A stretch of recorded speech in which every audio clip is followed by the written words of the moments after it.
ஓடி விளையாடு ஓய்ந்திருக்கலாகாது. அதுக்கு தான் சூப்பர் சரவணா ஸ்டோர்ஸ்ல சம்மருக்கு ஆடைகள் வாங்கும் போது அவுட்டோர் கேம்ஸ் ஃப்ரீ.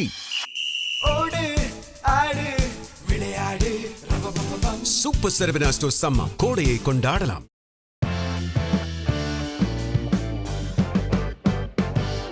நேயர்களே, தற்போது ஈரானில் இப்போ தான் போர் ஆரம்பிக்க போகுது. இதுவரைக்கும் போர் நடந்ததெல்லாம் போர் இல்லை. அப்படி ஒரு சூழலில் இன்றைக்கு ஈரானுக்கு தெரியாத பெரிய சதிவலை பின்னப்படுகிறது. ஆனால் ஈரானும் இந்த சதிவலைகளை அறிந்திருக்கிறது. எபிக் ஃபியூரி என்று பெயர் வைத்தார்கள், ப்ராஜெக்ட் ஃப்ரீடம் என்று பெயர் வைத்தார்கள், நைட் ஹேமர் என்று பெயர் வைத்தார்கள். இப்பொழுதுக்கு ஸ்லெட் ஹேர் அப்படிங்கிற ஒரு பெயரோடு மீண்டும் ஒவ்வொரு புதிய பெயரோடும் அமெரிக்கா இப்போது ஈரானை தாக்குவதற்கு இது ஒரு ஃபுல் பிளிட்ஜ் வார். எப்படின்னா, மிகப்பெரிய ராட்சச நடவடிக்கைகளை மேற்கொள்வதற்கு அமெரிக்கா செயல்பாடுகளை வடிவமைத்திருப்பதாக நாம் அறிந்து கொள்ள முடிகின்றது. சீனாவுக்கு சென்றிருக்கிறார் அமெரிக்க அதிபர் டொனால்ட் ட்ரம்ப். சீனாவில் அவர் அவமானப்படுத்தப்பட்ட செய்திகளும் நமக்கு வந்திருக்கிறது. அதை தாண்டி சீனா, ரஷ்யா போன்ற நாடுகள் அமெரிக்கா, இஸ்ரேல் மற்றும் யுனைடெட் அரபு எமிரேட்ஸ் இந்த 3 நாடுகளும் சேர்ந்து தாக்கப்போகிற இந்த தாக்குதலை சமாளிப்பதற்கு எல்லா வகையிலும், எல்லா வழியிலும், எல்லா முறையிலும் அவர்கள் அமெரிக்கர்களுக்கு எதிராக நடவடிக்கைகளை மேற்கொள்ள சீனாவும் ரஷ்யாவும் ஈரானும் இணைந்திருப்பதாகவும் கூட செய்திகள் வந்திருக்கிறது. இதில் இந்த ஸ்லைட் ஹேம்ஸ் என்று சொல்லக்கூடிய இவற்றில் அமெரிக்கா ஒப்பந்தங்கள் மீறப்பட்டால், அமெரிக்கா என்ன சொல்கிறது, எங்களுடைய ஒப்பந்தங்களை நீங்கள் ஏற்றுக்கொண்டே ஆக வேண்டும். ஆனால் ஈரானோ இந்த ஒப்பந்தங்களை நாங்கள் ஏற்றுக்கொள்ள மாட்டோம், ஹெர்மூஸ் வளைகுடா எங்களுடையது என்று 200 300 மைலுக்கு அதை விரிவுபடுத்தும் நடவடிக்கையிலும் கூட இப்போது ஈரானுடைய அரசு கடலாதிக்கத்தை தனதாக்கி கொள்ள பொறுப்படுகிறது. அமெரிக்காவுடைய அந்த கோரிக்கைகள் மாற்றாக 10 கோரிக்கைகளை கொடுத்த போதும் அவற்றில் அணு ஆயுதங்கள், ஹெர்மூஸ் போன்றவைகள், காம்பன்சேஷன், நாம் ஏற்கனவே சொன்னதை போன்று, அதை போன்று முடக்கிய பணம், நிரந்தர போர் நிறுத்தம், நிரந்தரமான பொருளாதார தடை நீக்கம், எல்லாவற்றையும் செய்யணும்னு அவங்க திருப்பி அழுத்தம் கொடுக்குறாங்க. அமெரிக்கா ஏற்றுக்கொள்ளவில்லை. அமெரிக்கா உடனடியாக ஒப்படைத்துவிட்டு எங்களிடத்தில் சரண்டர் ஆக வேண்டும். அது சாத்தியம் இல்லை.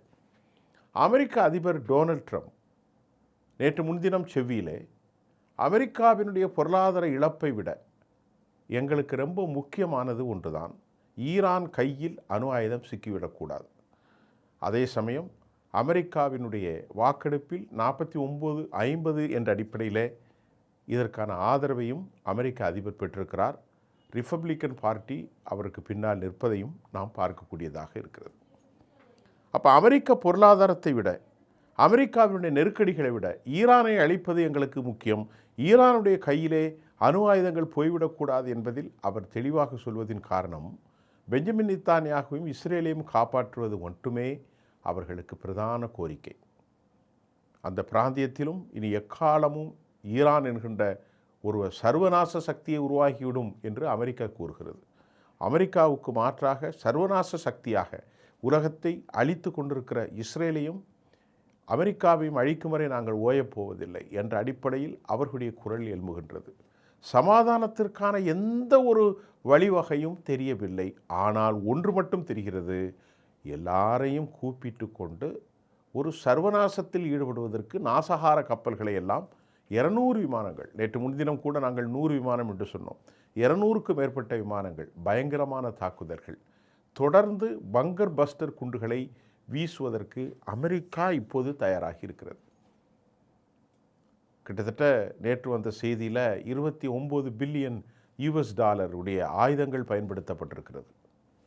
$29 என்று சொன்னால் 3 லட்சம் கோடி அளவிற்கு ஆயுதங்கள். இன்னும் அமெரிக்கர்களுடைய இழப்பீட்டை பற்றி சொல்லவே முடியாது. அமெரிக்கர்கள் மத்திய தரைக்கடலில் எந்த இடத்திலும் அவர்களுடைய தளம் வைக்கக்கூடாது என்பதுதான் ஈரானுடைய பிரதான கோரிக்கை. ஈரானுடைய இந்த கோரிக்கைகளை அமல்படுத்துவது, ஈரானை நிலைப்படுத்துவது சீனாவுக்கும் ரஷ்யாவுக்கும் வடகொரியாவுக்கும் வாழ்நாள் கடமையாகிவிட்டது. ஒரு கால் ஈரான் தோல்வியடைந்தால் அது ரஷ்யாவுக்கு தலையிடி, சீனாவுக்கு மிகப்பெரிய தலையிடி. ஆகவே ஈரான் தோல்வி பெறுவதை அவர்கள் எந்த விதத்திலும் அனுமதிக்கப் போவதில்லை. அமெரிக்காவுடைய கோரிக்கைகளை முதலாகவே சீனா நிராகரித்தது. ஈரான் எங்களுடைய ஒரு ஸ்ட்ராட்டஜிக்கல் அண்ட் ட்ரேடிங் பார்ட்னர்ஷிப், நாங்கள் எந்த விதத்திலும் ஈரானை கைவிடப் போவதில்லை என்று அமெரிக்க அதிபர் வருவதற்கு முன்பே தெளிவுபடுத்திட்டார்கள். அமெரிக்க அதிபரை வரவேற்பதற்கும் ஜி ஜின்பிங் செல்லவில்லை. அமெரிக்க அதிபர் எப்படியெல்லாம் நடந்து கொண்டார்களோ அதே போன்று இன்றைக்கு அயலக செய்தியின் தலைப்பில் ஜி ஜின்பிங் ஸ்கிப்டு அப்படின்னு போட்டிருக்காங்க. அவர் அந்த அளவுக்கு கேவலப்படுத்தி இருக்கிறார். அவருடைய சட்டத்திட்டங்கள், ட்ரேடிங் பார்ட்னர்ஷிப் அக்ரிமெண்ட் என்ன நடந்தாலும் சரி, மிகப்பெரிய குழுவை கூப்பிட்டு கொண்டு சீனாவுக்கு சென்றார். மைக்ரோசாஃப்ட், ஆரக்கில், ஐபிஎம் என்னென்னலாம் உண்டோ, டெஸ்லா எல்லாவற்றையும் அழைத்து கொண்டு தான் அங்கே சென்றிருக்கிறார். மிகப்பெரிய ஒப்பந்தம் பாயிண்ட் நம்பர் 1. இரண்டாவது, சீன விவகாரத்தில், ஈரான் விவகாரத்தில் சீனாவுடைய உதவி. இப்படி கடுநோக்கத்தில் சென்றாலும் அவர்கள் தைவான் விவகாரத்தை எல்லாம் மனதில் வைத்து கொண்டு, அதே மாதிரி வெனிசுலாவில் நிக்கோலஸ் மதுராவை காலி செய்து 51வது மாநிலமாக மாற்றி இப்போது தொடர்ந்து சீனாவுக்கு அவர்கள் கொடுக்கிற தடையை மனதில் வைத்து கொண்டுதான் அவர்கள் இன்றைக்கு இந்த பேச்சுவார்த்தையிலே கலந்து கொள்கிறார்கள் என்பது உண்மை. பொருளாதாரத்தை விட, அமெரிக்க பொருளாதாரத்தை விட ஈரானை கையில் ஆயுதம் கிடைப்பது அளிக்கப்பட வேண்டும், நாங்கள் எவ்வளோ கஷ்டப்பட்டாலும் சரி என்று அமெரிக்க அதிபர் சொல்வது இன்றைக்கு அமெரிக்க பொது சமூகத்தினுடைய பெரும் பேச்சு பொருளாக ஆகியிருக்கிறது.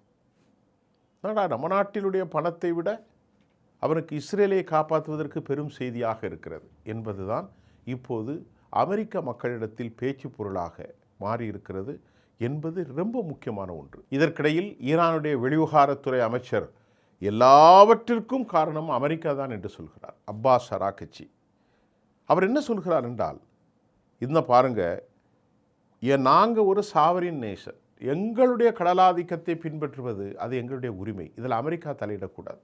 அதை போன்ற அணு ஆயுத விஷயங்களும் அப்படித்தான் சொல்கிறார்.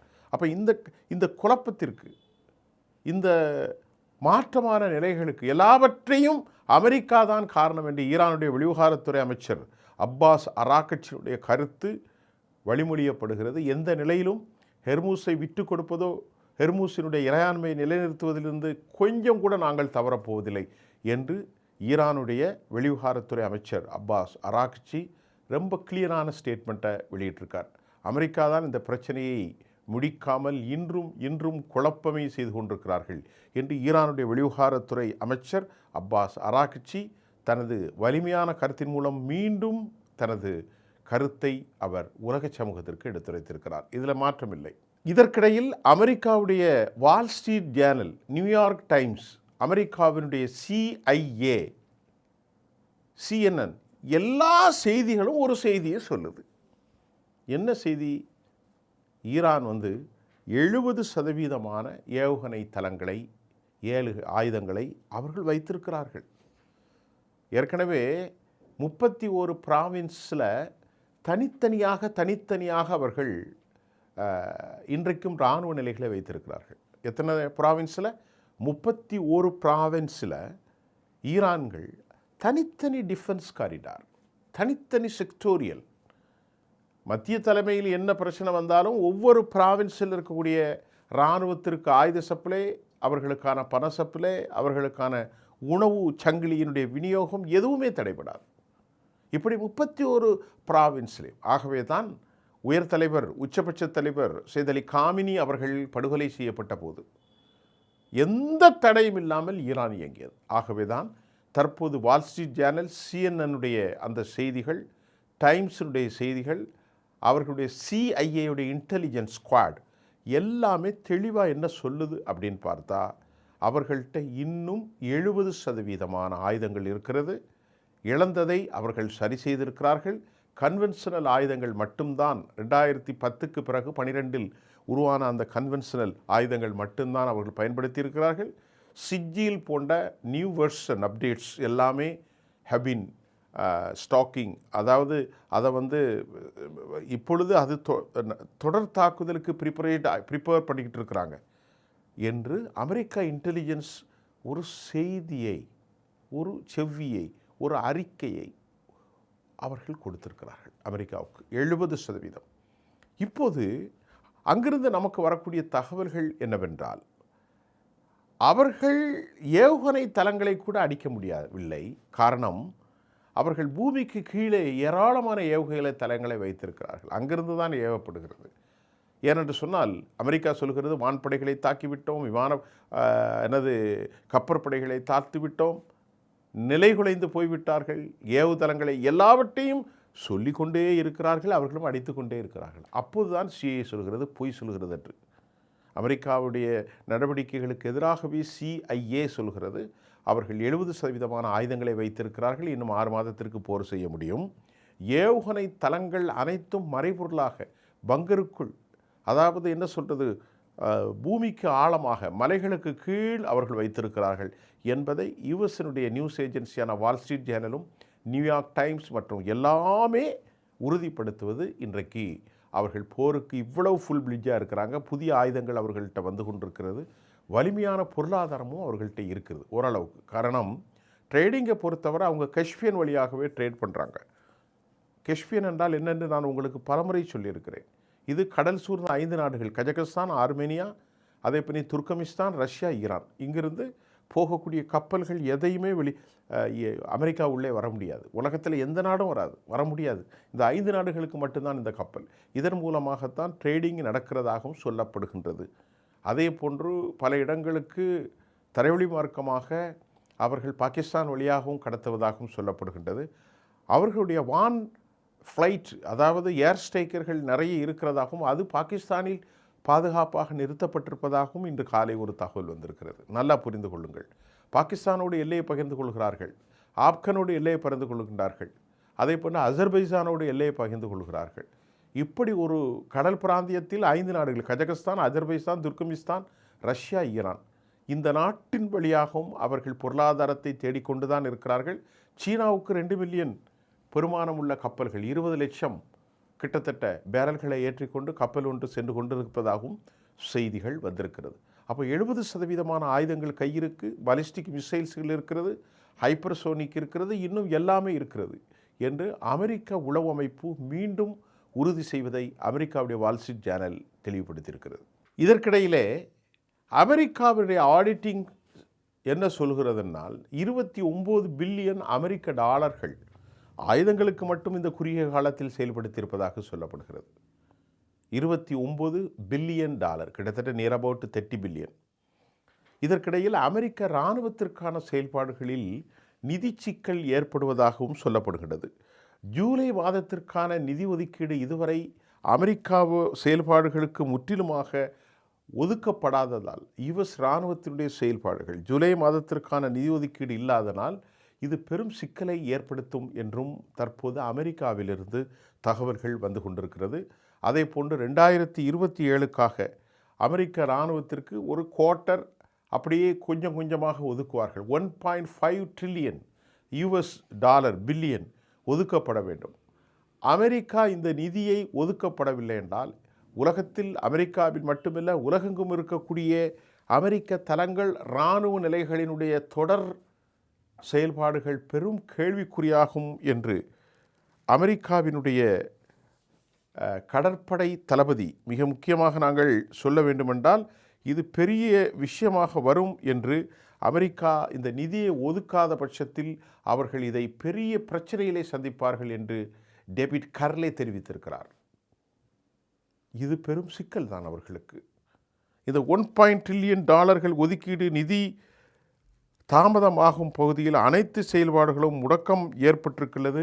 அமெரிக்கா தனது இராணுவ செயல்பாட்டை மறுபரிசீலனை செய்ய வேண்டிய நேரம் வந்துவிட்டது என்றும் டேவிட் கர்லே கடற்படை தளபதி தெரிவித்திருப்பது ஒட்டுமொத்த அமெரிக்க செயல்பாடுகள் குறித்தும், நிதி மேலாண்மை குறித்தும், நிதி பற்றாக்குறை குறித்தும் டேவிட் கர்லேயுடைய கருத்து 2027க்கான நிதியை இப்போதே ஒதுக்கியிருக்க வேண்டும். 1.5 ட்ரில்லியன் ஜூலை மாதத்திற்கான நிதி ஒதுக்கப்படவில்லை என்பதும் யுஎஸ்னுடைய இந்த ஒட்டுமொத்த உலக இராணுவ சக்கரம் அவர்கள் சுழலுவது தடைபடுமோ என்ற கேள்வியும் அவர்கள் எழுப்பிக் கொண்டிருக்கிறார்கள். இதற்கிடையில் ஜெருசலேம் போஸ்ட் வெளியிட்ட ஒரு தகவலில், ஜெருசலேம் போஸ்ட் வெளியிட்ட ஒரு தகவலில் 1000 நீண்ட தூரம் 2000 கிலோமீட்டர் வந்து தாக்கக்கூடிய நீண்ட தூர சிஜில் போன்றவைகள் Fatah 1, 2 and 3, Fatah 2, 3, sigil, கெய்பர் Shakhan போன்ற வலிமையானவை 1000 மிசைல். 1000 விழுந்தால் எதுக்காகும்? அது இஸ்ரேலை நோக்கி தயார் நிலையில் இருப்பதாகவும் சர்வதேச செய்திகள் சுட்டிக்காட்டுகிறது. அமெரிக்க இன்டெலிஜென்ஸ் சுட்டிக்காட்டுகிறது. இந்த ஏவுகணை தளங்களை ஈரான் தற்போது பயன்படுத்தி வந்த ஏவுகணை தளங்களில் மொத்தம் 33 ஏவுகணை தளங்களில் வெறும் 3 மட்டும்தான் அமெரிக்காவிலே அடிக்கப்படுகிறது. 30 ஏவுகணை தளங்கள் பலமாக இருக்கிறது. அப்படின்னா அது எத்தனையோ மாதத்துக்கு அவங்க இவ்வளவு பெரும் போரிலே 3 தளங்கள் மட்டும்தான் இழந்திருக்கிறார்கள். 30 தளங்கள் வெளிப்படையாக இருக்கலாம், மீண்டும் பூமிக்கு கீழ் சுரங்கத்தில் இருக்கலாம், மலைகளுக்கு கீழ் இருக்கலாம். இதையெல்லாம் மிகுந்த பாதுகாப்போடு இருக்கிறது என்றும் செய்திகள் வந்திருக்கிறது. அது மட்டுமில்லை, ஈரானுடைய செயல்பாட்டின் ஒரு வடிவமாக அமெரிக்கா வீசிய 13,000 குண்டுகள் MQ ரகம், அதே போன்று நிறைய வீசினார்கள் பங்கர் பஸ்டர்கள் GBU-57. இது எல்லாவற்றையும் ஈரானிய IRGC பொறுக்கி எடுத்து ரிவர்ஸ் இன்ஜினியர்கள் முறையில் மறுபடிவாக்கம் கொடுத்த புதிய வீச்சு, நீ எதை விதைத்தாயோ அது உனக்கே அறுவடை செய்து கொள் என்பதை போன்று அமெரிக்கா இஸ்ரேலை நோக்கி வீச தயாராகி வருவதாகவும் தற்போது செய்திகள் அமெரிக்காவின் அடிமடியை பெரும் சுமைக்கு ஆளாக்கியிருக்கிறது. அமெரிக்காவால் வீசப்பட்ட இந்த குண்டுகளை ரிவர்ஸ் இன்ஜினியர்களின் மூலம் அவர்கள் மறு உருவாக்கம் செய்து வருவதையும் நாம் அறிந்து கொள்ள முடிகின்றது. இறுதியாக யுனைடெட் அரபு எமிரேட்ஸ் ஈரானுடைய பயங்கர எதிரியாக மாறியிருக்கிறது. துபையினுடைய வருங்காலம் மிகுந்த கேள்விக்குறியாக ஆகியிருக்கிறது. இஸ்ரேலில் இருந்து ஏர் டிஃபென்ஸ் சிஸ்டம் அயன்டோம் அதை இயக்குவதற்கு ஏராளமான யூதர்கள் அங்கே சென்று கொண்டிருக்கிற காட்சியும் நாம் காணக்கூடியதாக இருக்கிறது. இந்த நிலையில் நல்லா புரிந்து கொள்ளுங்கள், எங்களுடைய பயங்கர எதிரி UAE, இஸ்ரேல், அமெரிக்கா என்று அறிவிக்கக்கூடிய ஒரு களச்சூழலில் இஸ்ரேல் பிரதமர் பெஞ்சமின் நேதன்யாகு போர்க்காலத்தில் இரகசிய விமானத்தில் UAEக்கு சென்றதாகவும், தற்போது இன்டர்நேஷ்னல் உளவு அமைப்பினுடைய டேவிட் பர்னே UAEக்கு சென்றதாகவும், அதே போன்று சின்பட், அது மாதிரி ஐமன், இந்த மூன்றும் இருந்தாலும் சின்பட் முசாத் அமைப்பினுடைய தலைமை பொறுப்பில் இருக்கும் டேவிட் பர்னேயும் சின்பட்டுடைய தலைமையும் இஸ்ரேலிலிருந்து யுனைடெட் அரபு எமிரேட்ஸுக்கு சென்றதாகும். எல்லா உதவிகளும் அவர்கள் செய்து வருவதாகும். தங்களை நீண்ட காலத்துக்கு இஸ்ரேல் பாதுகாக்கும், அமெரிக்கா பாதுகாக்கும் என்று தவறான கணக்கீட்டை துபை, UAE போட்டிருக்கலாமோ என்று எண்ண தோன்றுகின்றது. இந்த போரில் அமெரிக்கா வெற்றி பெறாவிட்டால் கடுமையான போரை செய்வதற்கு அமெரிக்கா திட்டமிட்டிருக்கிறார்கள். ஏற்கனவே பல போர்கள் அப்படித்தான் பிரகடனப்படுத்தப்பட்டது. இந்த பணம் ஒதுக்கீடு இல்லாமல் இந்த கடுமையான போரை அவர்கள் நடத்துவது சாத்தியமில்லை.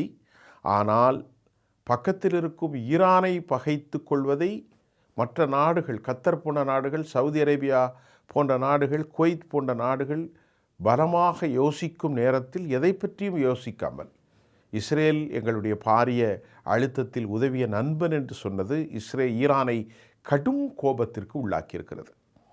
ஈரானுக்கு எதிராக செயல் திட்டங்களை வடிவமைக்க மொசாத் மற்றும் சின்பட் அமைப்பின் சீரிய தலைவர்களும் ஈரானுடைய பரம வைரியாக பார்க்கப்படும் இஸ்ரேல் பிரதமர் பெஞ்சமின் நேதன்யாகு துபைக்கு விசிட் செய்திருக்கிறார், அல்லது யுனைடெட் அரபு எமிரேட்ஸின் வேறு ஏதாவது பகுதிக்கு சென்றிருப்பதும் இங்கே பேச்சு பொருளாக மாறியிருக்கிறது. அமெரிக்காவினுடைய நிதியை விட ஈரானை அழைப்பதே மேல் என்று சொல்வது அமெரிக்கா பொது சமூகத்தில் பெரும் விவாதத்தை ஏற்படுத்தியிருக்கிறது. ஜூலை மாதத்திற்கான பணம் இன்னும் ஒதுக்கப்படவில்லை. அதே போன்று 2027க்கான 1.5 ட்ரில்லியன் நிதி இன்னும் ஒதுக்கப்படவில்லை. உலகம் முழுவதும் இது ஒரு பெரும் அமெரிக்க இராணுவ சுழற்சியில் பெரும் பின்னடைவு ஏற்படுத்தலாம் என டேவிட் கர்லே கடற்படை தளபதி எச்சரிப்பதும் இன்றைய செய்தியாக இருக்கிறது. மீண்டும் அடுத்த செய்தியில் நாளை உங்களை சந்திக்கின்றேன். நன்றி.